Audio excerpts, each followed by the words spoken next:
Je vous propose à présent de découvrir une discipline pas encore olympique, le Hapkimundo, un art martial proche du taekwondo où presque tous les coups sont permis et qui séduit celles et ceux en quête de notions concrètes d'autodéfense.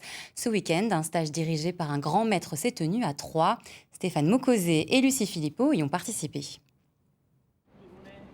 Ils sont venus d'Amiens, Nancy, Paris pour apprendre du grand maître de l'Hapkimudo, Lee Kang-jong.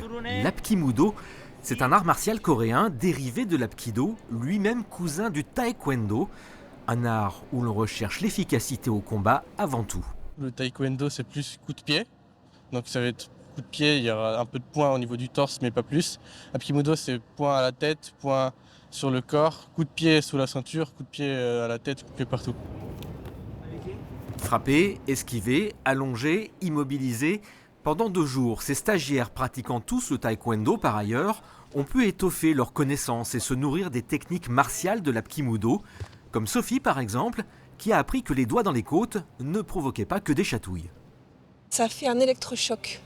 Petit électrochoc, ce qui fait qu'il est surpris et on peut après passer à un autre mouvement.